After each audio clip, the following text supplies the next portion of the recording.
Doctor Lohia बोलते थे, जब तक श्री राम, श्री कृष्ण और शिव शंकर हैं, तब तक भारत का कोई बाल बांका नहीं कर सकता है। पता नहीं लोहिया जी के शिष्यों को यह बात समझ में आती है कि नहीं आती है। वे लोग नहीं समझेंगे, क्योंकि समझ में उनकी आती है जिनको समझने की सामर्थ्य होती है। जिनमें समझने की सामर्थ्य नहीं होती, जो रामद्रोही होता है, शिवद्रोही होता है, उसके लिए कोई ठोर ठिकाना नहीं होता है, कोई ठोर ठिकाना नहीं होता है। वो आपने जयंत का किस्सा सुना ही होगा। और इसलिए बहनों और भाइयों, आज के इस अवसर पर जब हम लोग इस पूरे कार्यक्रम के एक महत्वपूर्ण पड़ाव का हिस्सा बनने जा रहे हैं, हम सब साक्षी हैं गुलामी का ढांचा हटने का भी। हम में से हर व्यक्ति साक्षी है पूरे आंदोलन का, और हम सब साक्षी हैं उन तिथियों का जब माननीय उच्चतम न्यायालय ने सर्वसम्मति से श्री राम जन्मभूमि का फैसला दिया।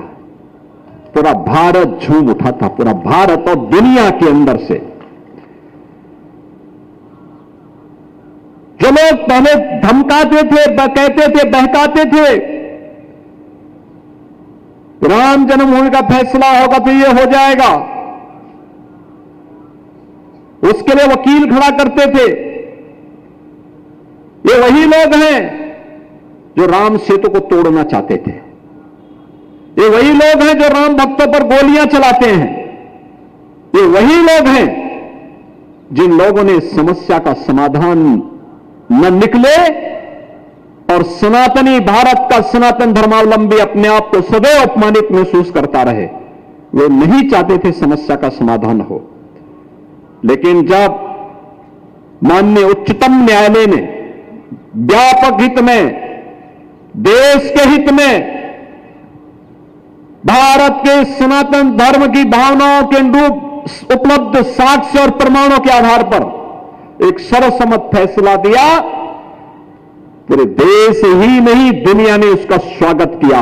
और स्वागत ही नहीं किया, जो कहते थे ये हो जाएगा, हो जाएगा, मैं कह सकता हूं कि भारत के इतिहास का सबसे शांत दिन था, सबसे खुशहाल दिनों में से एक दिन था वह, जिस दिन फैसला आया था और कहीं कोई हलचल नहीं थी, कहीं कोई हलचल नहीं थी।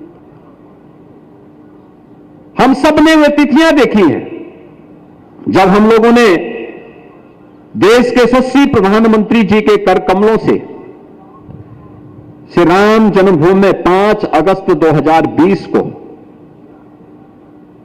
भव्य श्री राम मंदिर के भूमि पूजन के कार्यक्रम का हम हिस्सा बने थे।